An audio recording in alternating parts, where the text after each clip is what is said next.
पंचक में निषेध 5 कार्य पंचक दोष निवारण सहित।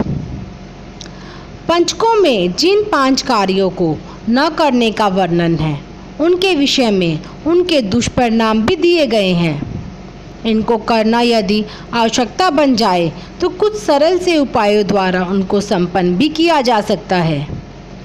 अति आवश्यक कार्यों के लिए पंचकों में भी घनिष्ठा नक्षत्र का अंत, शतभिषा नक्षत्र का मध्य, भाद्रपद का प्रारंभ और उत्तरा भाद्रपद नक्षत्र के अंत की 5 घड़ियां कार्य के लिए चुनी जा सकती है। पंचक के दौरान मुख्य रूप से इन 5 कामों को वर्जित किया गया है। चारपाई बनवाना, दक्षिण दिशा की यात्रा करना, शव का अंतिम संस्कार करना, घर की छत डालना, लकड़ी का काम करवाना या लकड़ी खरीदना या आग्नेय सामग्री एकत्रित करना या ईंधन एकत्रित करना। चारपाई या खाट बनवाना।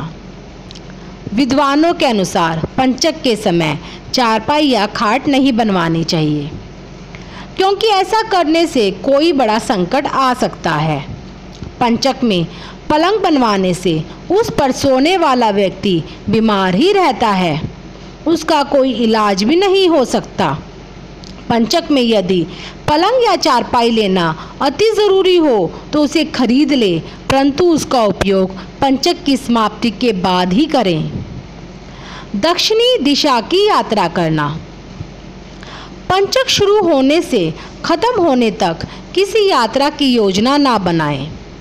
मजबूरीवश कहीं जाना भी पड़े तो दक्षिण दिशा से जाने से परहेज करें, क्योंकि पंचक के समय विशेष रूप से दक्षिण दिशा की ओर यात्रा करना अशुभ है।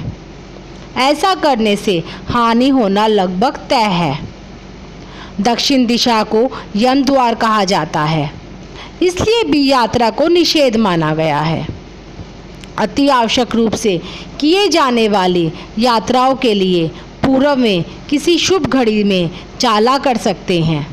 इसके लिए यात्रा में प्रयुक्त कुछ पैसे, हल्दी तथा चावल अपने इष्ट देव के सम्मुख रख लें और यात्रा को मंगलमय बनाने की प्रार्थना करें। यात्रा वाले दिन रखे यह पैसे भी साथ ले लें। हल्दी और चावल किसी वृक्ष की जड़ में छोड़ दें अथवा जल प्रवाहित कर दें या दक्षिण दिशा में यात्रा करने से पहले हनुमान जी, श्री घंटाकरण, महावीर, श्री मानिभ्रात जी या फिर श्री भैरवनाथ जी के यहाँ पर फल अथवा भेंट चढ़ाकर आशीर्वाद लेकर ही यात्रा को शुरू करना चाहिए। इससे दोष मुक्त होता है। शव का अंतिम संस्कार करना। घर में किसी की मृत्यु होने पर शवदाह एक आवश्यक काम है, परंतु पंचकों में शवदाह नहीं करते। ऐसा माना जाता है कि पंचक में शव का अंतिम संस्कार करने से उस कुटुंब में 5 मृत्यु और हो जाती है।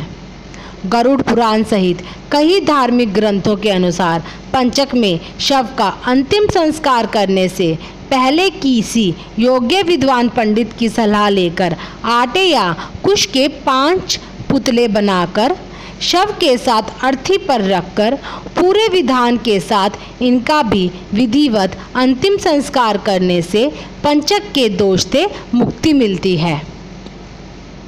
घर की छत डालना या झोपड़ी पर तिनकों की छत डलवाना। रेवती नक्षत्र के दौरान कभी घर की छत नहीं बनवानी चाहिए। इससे धन की हानि के साथ ही साथ अन्य जोखिमों का भी भय रहता है। इन नक्षत्रों में डाली गई छत कमज़ोर होती है और उस घर में कलह का कारण बनती है। वहाँ से सुख और शांति का प्लान हो जाता है। भवन स्वामियों में अलगाव तक करवा देती है। इन नक्षत्र में यही छत डलवा रहे हो तो उससे पूर्व इष्ट देव को मिष्ठान आदि से प्रारंभ करें और प्रसाद स्वरूप वह मिठाई वहाँ मौजूद मजदूरों में बांटकर उनकी प्रशंसा बटोरें। उसके बाद ही छत डलवाने का कार्य आरंभ करें। लकड़ी का काम करवाना, लकड़ी खरीदना, आग्नेय सामग्री एकत्रित करना या ईंधन एकत्रित करना। घनिष्ठा नक्षत्र के दौरान आग से जुड़े कोई भी कार्य करने से बचना चाहिए, इससे आग लगने का खतरा रहता है। इस नक्षत्र में लकड़ी का सामान क्रय न करना और लकड़ी एकत्रित न करना, इस कर्म से बचें क्योंकि इससे अग्नि भय का संकट हो सकता है।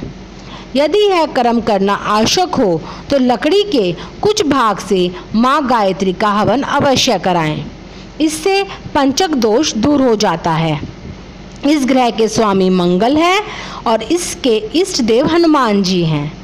कार्य से पूर्व घनिष्ठा नक्षत्र में उनका स्मरण कर अवश्य कर लें, अज्ञात भय से अवश्य ही रक्षा होगी।